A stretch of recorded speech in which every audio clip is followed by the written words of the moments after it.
주님의 재림에 관한 계시, 그래서 예수 그리스도에 관한 계시라 사도 요한에게 보여주셨다. 그게 마지막입니다. 창세기 1장부터 요한계시록 22장까지가 하나님의 6천년 동안에 거룩하신 계획의 전부란 얘기. 이 요한계시록은 마지막이죠. 마지막 중에 마지막. 하나님의 아들이 이 마지막 때에 육신이 입고 오셨다.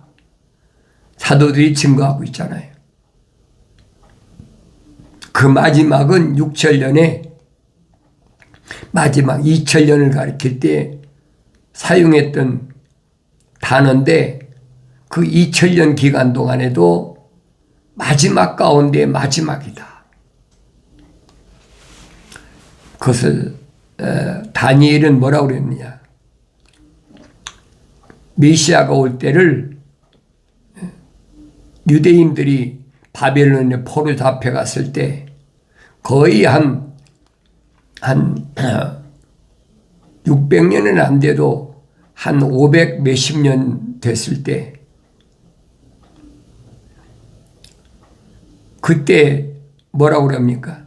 70일에로 세상을 이제 마지막으로 장식한다.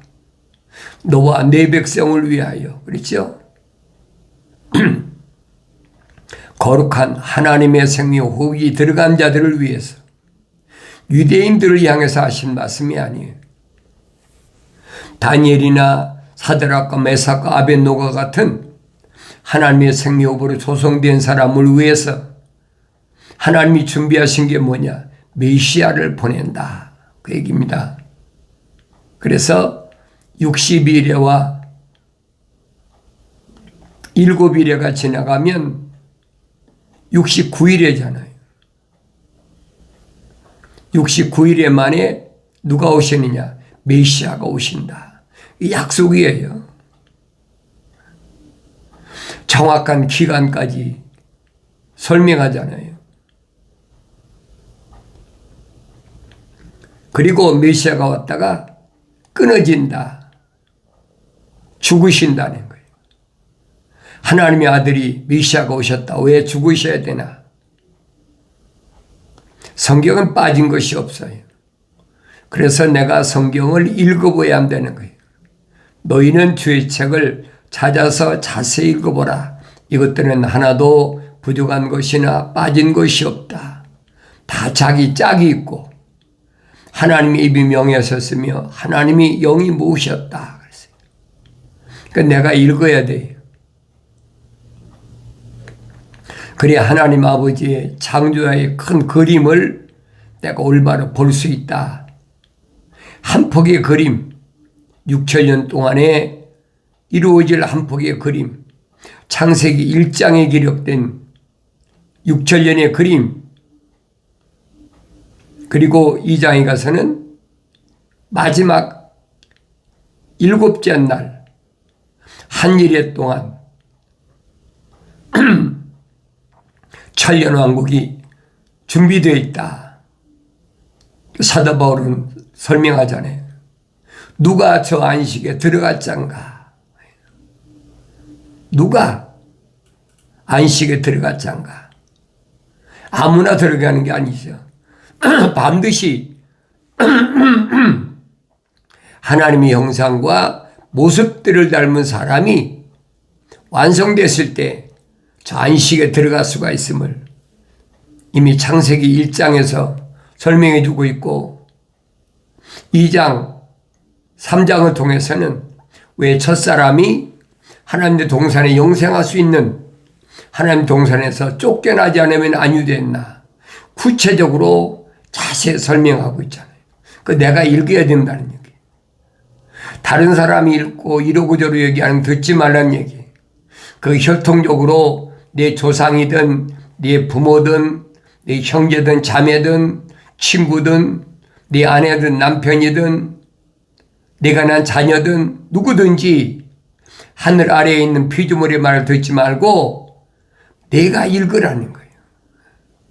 그런데 여러분들에게 성경을 반드시 내가 읽어야 된다. 읽는데 성경을 읽을 때 하나님의 책망이 들려질 때 그때가 기회라는 거예요. 내가 완성될 수 있는 기회. 누구만 하나님의 생명의 호흡으로 조생된 사람이 완성될 수 있는 기회는 반드시 책망으로 들려져야 된다는 거예요. 책망으로 안 들려지는 사람이 있죠. 그 누구예요? 자연인이다. 내추럴맨이다. 그 사람은 혼적인 사람인데 누구하고 똑같으냐? 짐승의 혼과 똑같다는 얘기. 근데 하나님의 창조의 큰 계획은 그 사람 가운데 하나님이 형상을 닮은 사람에게 모습들 닮을 수 있는 기회를 준비해 놓으셨다는 거예요. 그 하나님 형상을 닮은 사람이 내 아버지도 아니고 내 어머니도 아니고 내 할아버지도 아니고 내 형제 자매도 아니고 내 남편과 아내도 아니고 내가 난 자녀도 아니고 오직 내가 되어야 된다는 거예요. 그 성경을 읽으면 보인다니까요. 책망받고 돌이켜서 성령 받으면 나 자신의 정체성이 성경을 통해서 보여진다는 거예요. 성경 창세기 1장부터 요한계시록 22장까지는 하나님이 창조하신 큰 6천년 그림 가운데 누가 주인공이냐? 하나님의 아들이 주인공이에요. 누가 하나님의 아들이냐는 거예요. 누가? 2000년 전에 육신을 입고 오신 유대인으로 오신 예수 그리스도, 그분이 하나님의 아들이시라는 거예요. 그런데 그분이 육신을 입고 오실 때는 여러분과 나와 똑같은 육신을 입고 오셨다는 얘기예요. 그렇지만은 하나님의 계명을 갈릴리 나사렛 동네에서 30년 동안 마음을 다해서 뜻을 다해서 열심히 계명을 지켰기 때문에 30세쯤 돼서 갈릴리 바닷가에서 침례요한을 통해서 하나님의 아들로서의 성령 받음으로 인증받으셨다는 거예요. 그러니까 사도 바울이 설명하잖아요. 우리가 다 첫사람 아담처럼 혼적인 몸을 입었다면 마지막 아담인 예수 그리스도처럼 영적인 몸도 입어야 된다. 그래야 완성된다는 거예요. 예수 그리스도께서 오실 때도 혼적인 몸을 입고 오신 거예요. 성령으로 잉태하셨지만은 혼적인 몸을 입고 오셨는데 하나님의 말씀을 통해서 약속을 믿어야 된다. 계명을 철두철미하게 지키니까. 그러니까 그 마음이 하나님이 상달됐다. 그래서 요단강가에서 침례받으실 때 비둘기 같은 성령이 임하셨다. 비둘기 같은 성령이 임하셨다는 말은 그 마음이 하나님께 상달됐다는 거예요. 비둘기는 마음을 가리키는 거다. 올바로 잘 아셔야 돼요. 요단강가에서 침례받은 사람들이, 유대인들이 얼마나 많은데 그들이 침례받을 때 비둘기 같은 성이 임한 사람이 있습니까? 하나도 없잖아요. 유일하게 하나님의 아들만이 비둘기 같은 성령이 임하시면서 하늘에서부터 이는 내 사랑하는 아들이 내 기뻐하는 자라 음성이 들려졌다라고 침례 요한이 고백하고 있잖아요. 지금도 마찬가지예요. 하나님의 계명이 얼마나 중요한가 하는 것을 아셔야 돼요. 아무나 계명 받는 게 아니에요. 아무나 율법 받는 게 아니에요. 반드시 하나님의 거룩한 생명호흡이 들어온 자들에게 광야를 통과할 때 신의 산에서 불을 다스리는 천사를 통해서 모세에게 주어진 것이 계명이잖아요. 그래서 사도 바울은 설명합니다. 중보자께서 천사를 통하여 계명을 제정하셨다. 왜? 광야를 통과할 때 범법함 때문에 그 계명이 하위법이 율법 613가지. 사도 바울이 설명하잖아요. 율법은 누구에게 주어졌느냐? 거룩한 자들에게 주어졌다. 율법은 악한 것이 아니다. 율법은 몽학선생이다. 율법은 죄된 자들에게 죄를 깨닫게 해주는 것이다. 그래서 율법을 통해서 나를 어디까지? 십자가까지 인도한다. 이 율법을 받은 사람이나 율법을 통해서 십자가까지 가는 거지. 율법을 안 받은 사람이 어떻게 십자가를 찾아갑니까? 그러니까 계명의 중요성, 율법의 보배로움을 내가 알아야 돼요. 기독교의 핵심이에요. 구원의 핵심. 반드시 율법을 통해서 나로 하여금 십자가까지 몽학선생 인도를 받아서 가야 된다는 거예요. 그래야 예수 십자가 보혈로 제사함 받는 거예요. 아무나 내가 원한다고 해서 예수 십자가 보혈로 제사함 받는 게 아니에요, 여러분.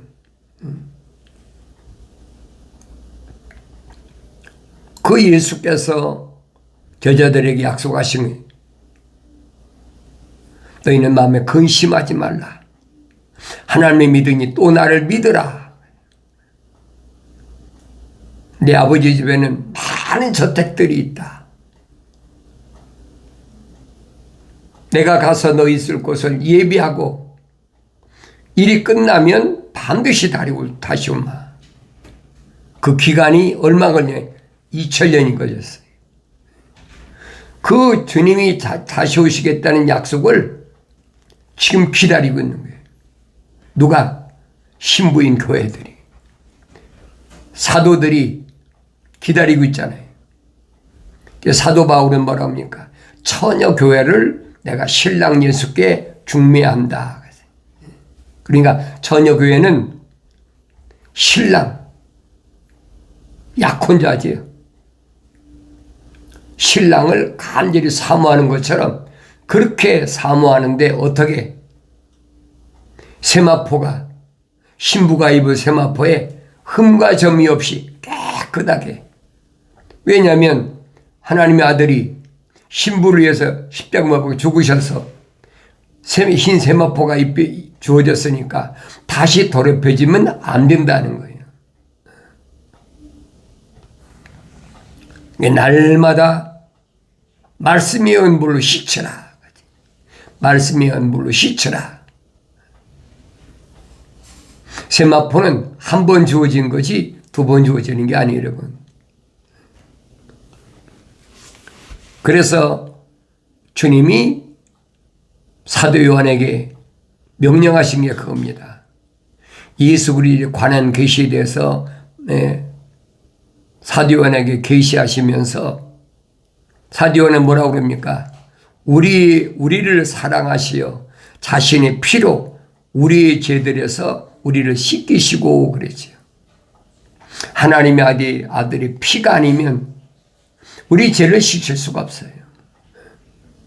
그저 하늘 아래서 뭐 안식일 지키고 또 뭐 주일 지키고 11조를 드리고 감상금을 드리고 뭘 드리고 뭐 한다고 그래서 내 죄를 씻는 게 아니에요. 사도 바울이 설명하잖아요. 기독교는 하늘 아래서 날과 달과 해와 절기를 지키지 않는다. 하늘 아래 종교는 지키죠. 그건 기독교가 아니란 말이에요. 확실하게 하세요. 그러니까 내 마음으로 기도하고 내 마음으로 찬송하고 육신으로 표면적으로 나타내는 건 그건 바리새인들이 하는 짓거리라니. 뭐 때문에? 돈 때문에. 남의 것 호주머니를 탈취하려고, 도둑질하려고. 하나님의 뜻은 이것이니 사도 바울이 설명하잖아요. 너희 거룩함이라. 거룩한 자는 항상 기뻐한다. 왜 기뻐합니까? 말씀으로 이겼으니까 승리의 기쁨이 있는 거지. 쉬지 말고 기도하라. 네 마음으로 기도할 때 쉬지 말고 기도하는 거지. 육신으로 기도하는데 어떻게 쉬지 말고 기도합니까? 밤에는 잠자야 돼. 육신이니까. 범사에 감사하라. 모든 일에 그 일이 무슨 일이든 범사에 감사하라. 이것이 하늘에 계신 너의 아버지의 뜻이니라. 사도 바울이 확실하게 설명해 주고 있잖아요. 하나님 그의 아버지를 위하여 그랬죠. 하나님 누구냐? 예수 그리스도의 아버지. 그의 아버지. 그분이 하나님이시란 말이에요. 올바로 잘 아세요. 영생은 이것이니 그 사람들이 유일하신 참 하나님 아버지. 아버지와 아버지께서 보내신 예수 그리스도를 아는 것이라. 예수 그리스도는 하나님의 아들이세요. 올바로 잘 아세요. 그래서 하나님 그의 아버지를 위하여 우리를 왕들과 제사장들로 삼으신 그분께 영광과 권세가 영원 무궁토록 있을지어다. 아멘. 그랬어요. 아버지를 위하여, 하나님의 아버지를 위하여 우리를 뭘로? 왕들과 제사장들로 삼았다. 왕은 뭘 가리킵니까?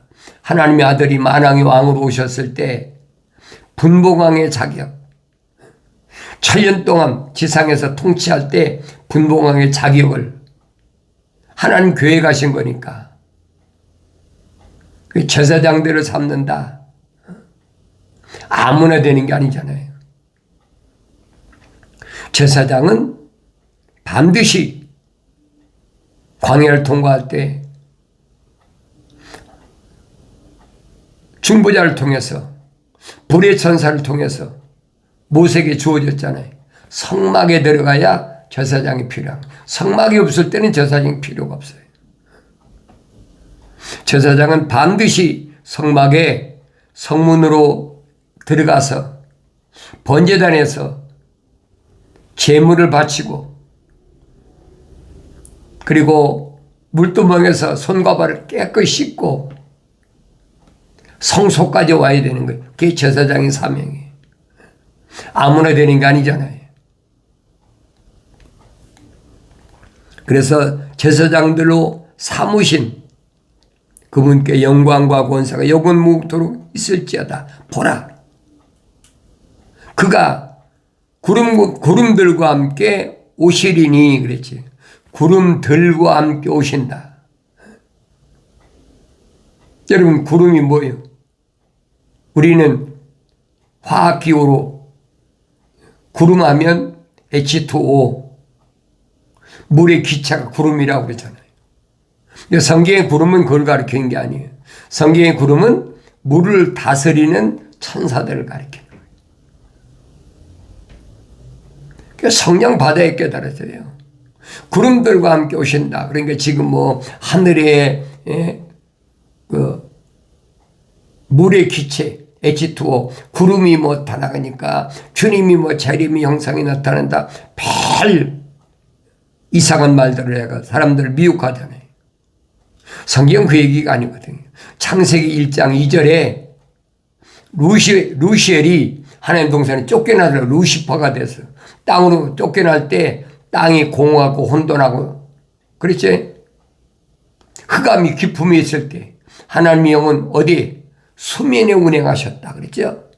수면, 물을 다스리는 천사와 함께 성령이 함께 계셨다는 거예요. 그러니까 요단강가에서 침례 받으실 때 성령이 임하신 거예요.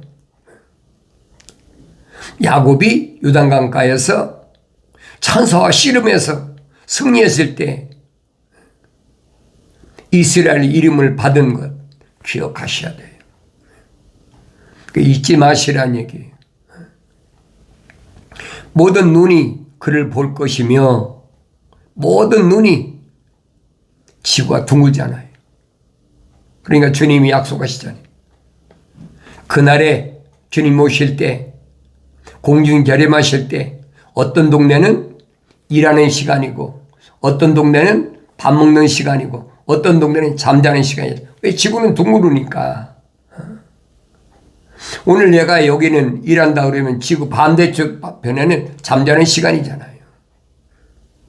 그러니까 두 사람이 밭에서 일을 하다가 한 사람은 별로 올라가고 한 사람은 남아있고 두 사람이 맷돌질을 하는데 하나는 별로 올라가고 하나는 남아있고 두 사람이 잠을 자는데 하나는 별로 올라가고 하나는 남아있고 그게 무슨 얘기?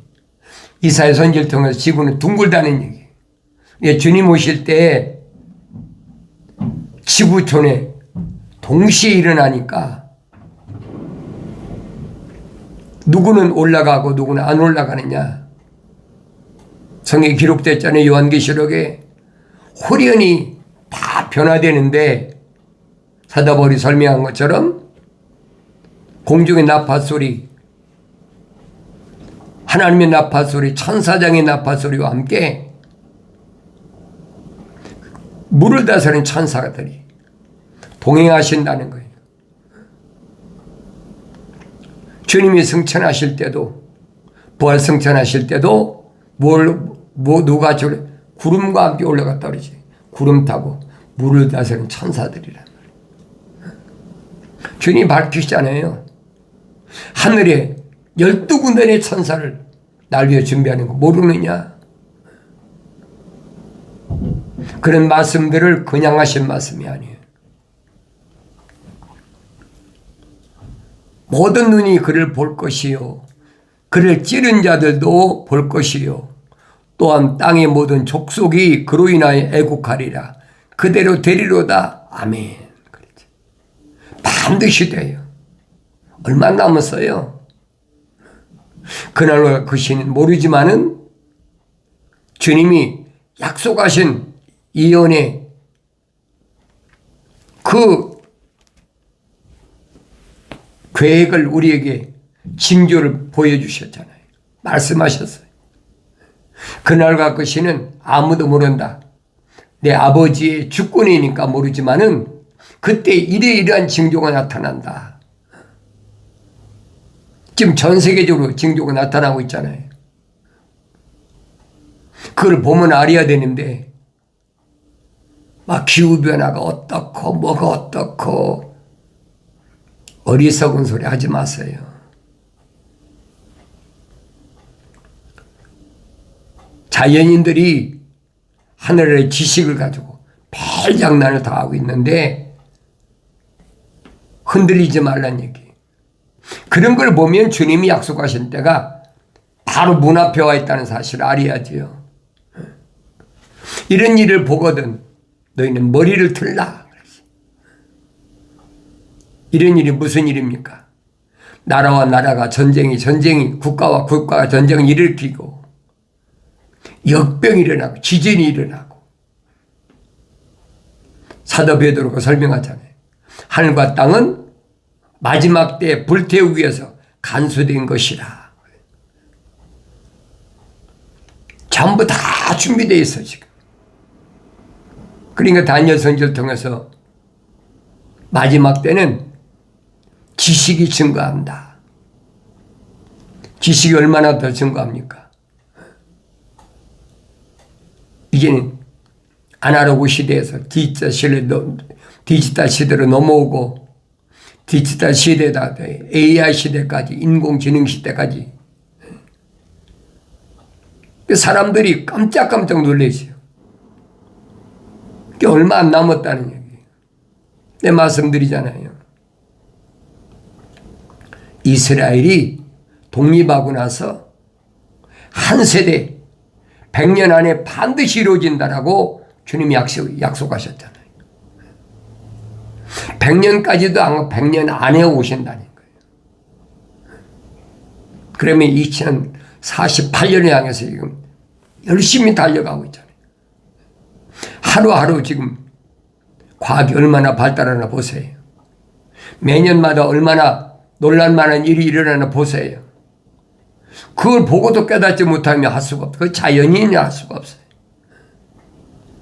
그러나 거룩한 하나님의 생명으로 조성된 사람은 정신 바짝 차리고 지금이 어느 때냐? 주님 명령하신 대로 너희 머리를 들라. 네 생각과 마음과 삶의 가치관을 이제는 하늘 아래에다 두지 말고 주님을 바라보아야 된다는 거예요. 누구처럼? 욥처럼. 욥이 재산이 많으니까 집에 부리는 종들이 또 많지요. 또 10남매나 있으니까 하나님을 바라봐야 되는데 하늘 아래 것에 정신이 없어.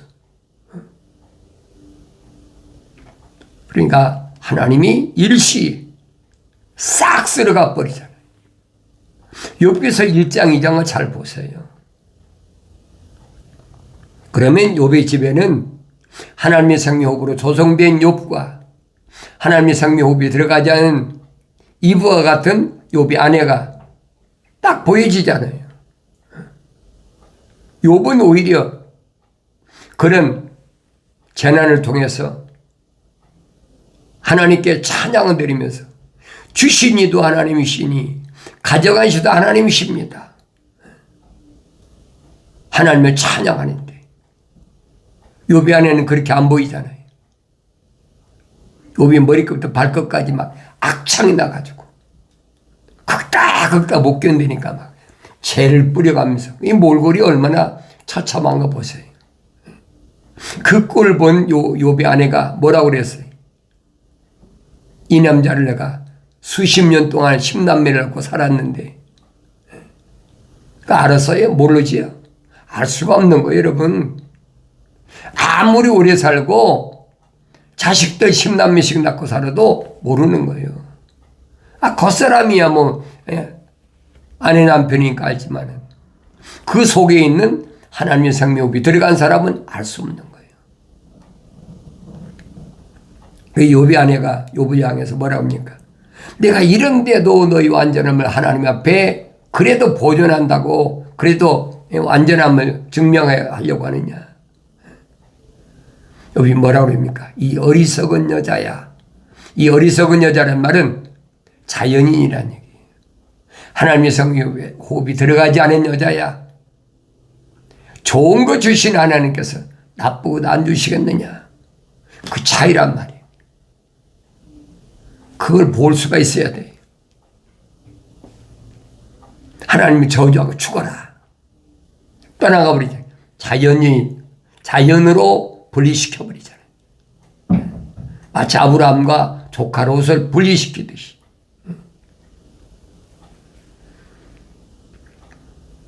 욥이 뭐라고 고백합니까? 내가 전에는 하나님 말씀을 귀로만 들었었는데 이제는 주를 바라봅니다.